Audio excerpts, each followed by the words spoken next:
የጌታ ኢየሱስ ክርስቶስ ስም ለዘላለም የተባረከ ይሁን። እንግዲህ ብዙ ሰዎች በክርስቶስ ኢየሱስ በኩል ስናወራና በስሙ ስንናገር እንደ ክፋት ሊያዩ ይችላሉ። የሚፈውስ ስም እንደሆነ አጋንንት ኢየሱስ ክርስቶስ የአምላክ ልጅ እንደሆነ የተመሰከረለትን በተወለደበት እንዲሁ አብሮ እየሄደ ያሉ ሰዎች የከዱበትና አጋንንት የተመሰከረበት ጌታ ኢየሱስ ክርስቶስ ተገልጦልን በሱ የሚያምን የዘላለም ሕይወት አለ ብለን በመናገራችን በክፎችና የክርስቶስ ሐሳብን የሚቃረኑ ሰዎች ላይ ብዙ በደል ብዙ ግፊያ ሊደርሰን ይችላል። ነገር ግን አሁንም እልሃለሁ ጌታ ኢየሱስ ክርስቶስ የዘላለም ሕይወት ነው።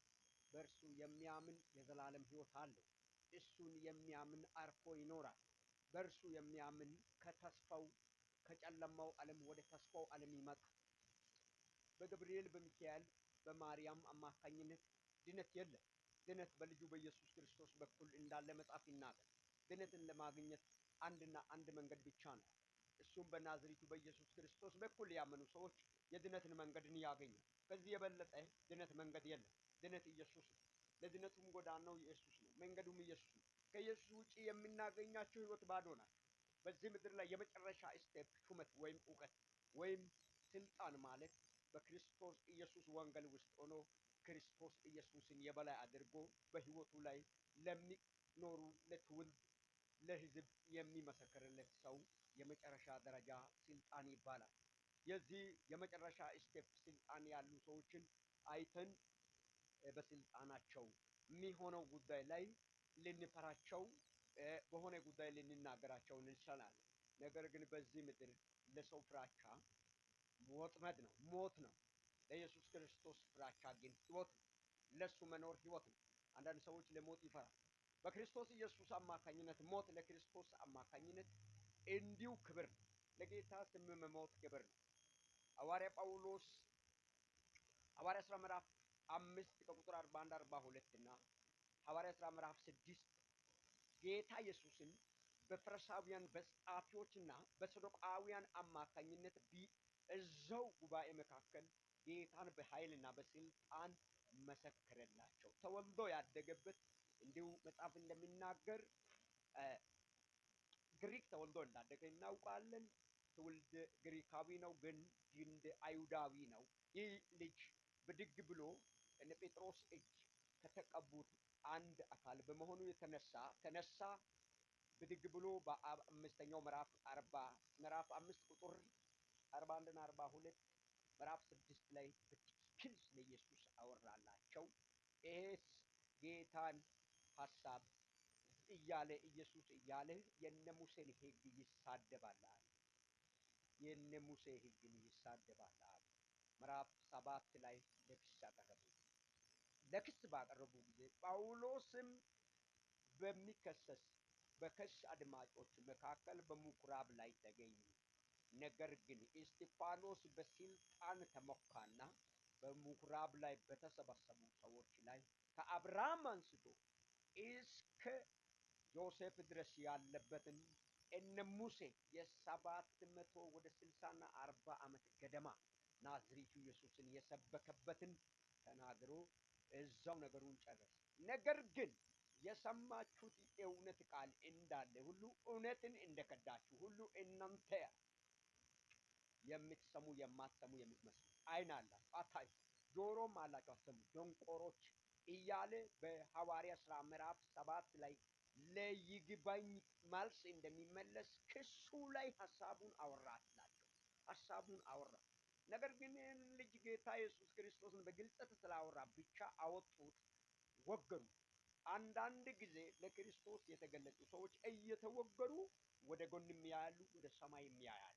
ወደ ሰማይ በተመለከተ ጊዜ ጌታ ኢየሱስ በአባቱ ቀኝ እንደቆመ አየ። ወጋሪውና አስወጋሪውንም ጎን ተመለከታቸው። አስወጋሪ ቆሞ ሐዋርያ ጳውሎስ እንደምንመለከተው ምዕራፍ 7 ላይ እስጢፋኖስን ያስወገረው ወጋሪዎችም አሉ። ጎን አየውና እነዚህ አያውቁም ይቅር በላቸው። እንግዲህ ኢየሱስ ክርስቶስ አያውቁም ይቅር በላቸው ያለውን በዚህ ምድር ላይ ሥጋ ለባሽ በመሆኑ የደገመው እስጢፋኖስ ነው። ኢየሱስ የተባረከ ይሁን። ኢየሱስን የሚዋጉ አሉ፣ ስለ ሐሳቡ የሚናገሩ የምትኖሩ ነገር ግን የእግዚአብሔር ሐሳብ እዚች ምድር ላይ የሚበልጥ ቢሆንም የጌታን ሐሳብ የምናወራበት የጌታን ጥቅም የምናወራበት የበላይነትን የምናወራበት ጊዜ ስለሆነ ጌታ ኢየሱስ ክርስቶስ አዳኝ ከሱ የሚበልጥ የለም። በዚህ ምድር በመላክ ልንመካ እንችላለን። ነገር ግን ለነሱ ልንሰግደው ዘንድ የሚናገር መጽሐፍ የለም። ኢየሱስን ተናግረ ብትሞትም ክብር ነው። እስጢፋኖስ በኢየሱስ ሰበከ፣ በኢየሱስ ምክንያት ሞተ፣ ለሱም ክብር ነው። እሱ በሰበከውና ይቅር በል ባለው አማካኝነት በእርሱ ስብከት ጳውሎስን እግዚአብሔር ምዕራፍ 9 ላይ አገኘ፣ ለቤቱም ገቢ አደረገ። እንግዲህ ይቅር ባይነትን ጸሎት እግዚአብሔር በጳውሎስ ላይ አጠናውና ወደ መንግስቱ ሲያመጣ እንዲሁ መንፈስ ቅዱስ በእስጢፋኖስ ጸሎት አማካኝነት ጳውሎስን ጋማ አለ፣ ወደ ቤቱም አስረከበ። ከዛ በኋላ ሊያቋቁም ያልቻለ ኃይል በጳውሎስ ላይ በወደቀ ጊዜ እንዲሁ ተመሳሳይ የእስጢፋኖስ ስብከቱን ዳይሬክት ለሌላ ሰው ሊጽፉና ሊመሰከሩ በፈለጉ ጊዜ እንዲሁ እኔ በምኩራብ ላይ ሊያስወግርና ወጋሪዎች ጋር ሁኜ እያለው ይህንን ኤሪያ የሰበከው ሐዋርያው እስጢፋኖስ ነው፣ በፍጹም በሱ ስም መጻፍ አለበት ብሎ ጠላት እንግዲህ የእውነት ወንጌልን ሲመሰከር በእስጢፋኖስ ስም ተጽፏል። ወገኖች ስም ኢየሱስን እያወራችሁ በሱ ከሞታችሁ ክብር ነው። ለኢየሱስ ስም መሞት ክብር። የመጨረሻ ስቴፕ ስልጣን በዚች ምድር ላይ በናዝሬቱ በኢየሱስ ክርስቶስ ወንጌል ላይ ሆኖ ወንጌልን ከሚሰብክ ኃይል የሚበልጥ ኃይል የለም። በዚህ ስም ብትወገር ብትሞት ክብር ነው። ለዚህ ስም እንድንሞት ዘንድ የእግዚአብሔር መልካም ፍቃድ ነው። ለሞት የሚጸልይ ሰው የለም። ለጌታ ሰብከ ቢሞት ለኔ ክብር። እንግዲህ ትላንት የተነሳንበት እናውቃለን። ሐዋርያው ጳውሎስ ሲናገር ልጅ ሳለው እንደ ልጅ ይሆን ነበር፣ ነገር ግን ዛሬ ጎልማሳ በሆነው ጊዜ እግዚአብሔርን ሐሳብ እናገራለሁ እያለ የጌታን ሐሳብ በግልጽ ይናገር ነበር። የጌታን ወንጌል በኃይልና በስልጣን ተገልጾለት እንዳይሰበክ የምድሪቱ የእባብ እፉኝትም አለች፣ የሰው እፉኝትም አለ። ነገር ግን ሐዋርያ ጳውሎስ እፉኝትን አራግፎ የጌታን ወንጌል ቀጥሏል። አናስገለግልም ብሎ ሲያስቸግሩም ሐዋርያ ሥራ ምዕራፍ 28 ከቁጥር መጨረሻው አካባቢ እንግዲህ ለ2 ዓመት ቤት እየተከራየ ሰዎች ወደ እሱ ይመጡ ነበርና የጌታን ወንጌል በኃይልና በስልጣን ማንም ሳይከለክላቸው እየሰበከ ነበር። እንግዲህ ዛሬ በተለያየ ኤሪያ ወንጌልን ሊሰብክና የወንጌል ጥማት ገፍቶላቸው የሚሰብኩን ሊያቆሙ የሚደራደር ኃይል አለ። አትፍሩ፣ የያዛችሁ እግዚአብሔር አያስቆማችሁ፣ የተሸከማችሁ ጌታ ያስቀጥላችኋል፣ በተዘጋ በር ላይ ይከፍታል። እንግዲህ ሐዋርያት ሥራ ምዕራፍ 12 ላይ ጴጥሮስን ልትመለከቱ ትችላላችሁ።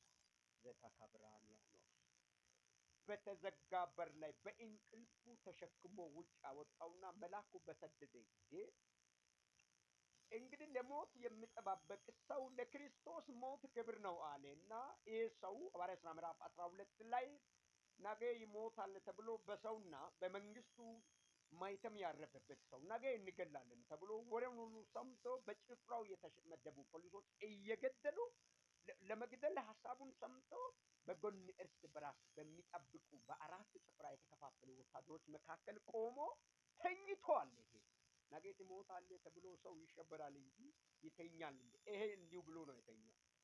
ሞትም ለኢየሱስ ክብር ነው ብሎ ንጹህ እንቅልፍም ተኛ። የናዝሬቱ ኢየሱስ እዛው ከቤተ ክርስቲያን ከሚጸልዩ ወደ ማርቆስ እናት ቤት ተሰብስበው የሚጸልዩ ሰዎችን ጸሎት የሚሰማ የልጁ እምነትም የሚገርም ነበር። ሞት ለጌታ ክብር አይደለም እንዴ? ብትገሉ እኔ መቼ እፈራለሁ በማለት በእንቅልፍ ተኝቷል። በአራት ጭፍራ የተከፋፈለ ወታደሮች ጎኑ ላይ ተኝቷል፣ እሱም ተኝቷል። ምክንያቱም ከሞት ለጌታ ነው፣ ለጌታ ሞት ደግሞ ክብር ነው አለ። የሰዎችን ጸሎት ነበረ። በእርግጥ በእንቅልፍ ልብ መልአኩ መጣ፣ ይዞ ሄደ። የውጭው በርም አውቆ ተከፈተ ይላል። ያኔ በእስራኤል ዘመን ሰረገላ በር ነው።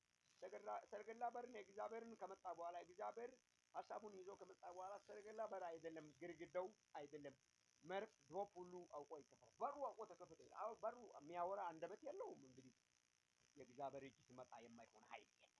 የእግዚአብሔር ስልጣን ሲመጣ የማይሰማ ኃይል የለም። የእግዚአብሔርን ስልጣን በር ሰማውና አውቆ ተከፈተ። እንግዲህ መልአኩ ይሄን ሰው ከሰደደ በኋላ ወደ መላክነት ሐሳብ ወደ እግዚአብሔር ዘንድ በሄደ ጊዜ ከእንቅልፉ ነቃውና እንደዚህ አለ፣ በእርግጥ በእውነት አለ እግዚአብሔር ከሚጠባበቁኝ ከንጉሱና ለመግደል ለሚጠባበቁ የንጉሱ ሕዝብ መካከል በእርግጥ አዳነኛ። በእውነት አለ። በእንቅልፍ ነው ያለው። መልአኩ ትቶ ከሄደ በኋላ ነው እንቅልፉን የነቃው። በእውነት አለ ማለ እግዚአብሔር እንደሚያድን እንደሚችል ማለ። ይሄ እግዚአብሔር በእናንተ ጉዳይ ላይ የሚነሳ እጆችን ይቀጣል። ጌታ ኢየሱስን በግልጽ እንዳትናገሩ የሚዋጉን ይበትናል። ጠላቶች መንኩራኩራቸውን ይዘጋል። የጠላት አንደበታቸው ይዘጋል። እንዲሁ ረግማል። ኢየሱስ ክርስቶስን የማይወድ ቢኖር የተረገመ ታሸንፋል። ጌታ ኢየሱስ የበላይ ይሆናል። በእናንተ ጉዳይ ጣልቃ ይገባል። በእናንተ ሀሳብ ላይ ጣልቃ ይገባል። አትፍሩ። ጌታን እየተናገርክ ሞት ክብር፣ ለኢየሱስ ሞት ክብር። እስጢፋኖስ ሞት ለጌታ ክብር ሆነ። ጴጥሮስን ሊገሉ በወደዱ ጊዜ ሞት ለጌታ ክብር ነው አለ። እንቅልፍ ወሰደው። ከኛ ኮራ ብሎ ለምን የሚሞትለት ለኢየሱስ ስለሆነ ክብር ነው ለኔ። የሚሞትለት ለኢየሱስ ክብር ስለሆነ እሞትለታለሁ። ገዳዮች አይደለም። እሺ ገዳይ ቢመጣ አሁን ተኛለሁ ዘና ብዬ እናገ ስለሚሞት ክብር ነው። ነገር ግን እግዚአብሔር መጣ። ለጌታ ስበክ እየወጉ ላንተ ክብር ይሆናል። ለጌታ ቁም እየገፉ ላንተ ክብር ይሆናል። ለጌታ ታመን። የታመንከው ጌታ ክብርን ያሳያል። ለጌታ እጅ ስጥ። የሰጠው ጌታ ይዞ ይዞራል። ለጌታ ልብን ስጥ። የሰጠው ልብ በሰላም ይኖራል። ለጌታ ታመን። የታመንከው እግዚአብሔር በርን ይከፍታል። ይህንን እግዚአብሔር ያደርጋል። የኢየሱስ ኃይል ይሄንን ያደርጋል። የሚዋጉ እያለ ትሰፋል። የሚቃጠሉ እያለ እያቃጠል ትቀጥላል። ጌታ ይሄንን ቃል ኪዳኑ ያደርጋል። የልጁ የኢየሱስ ኃይል በአብ በወልድ በመንፈስ ቅዱስ በኩል ይሄንን ያጸናል። በክርስቶስ ኢየሱስ ስም አሜን።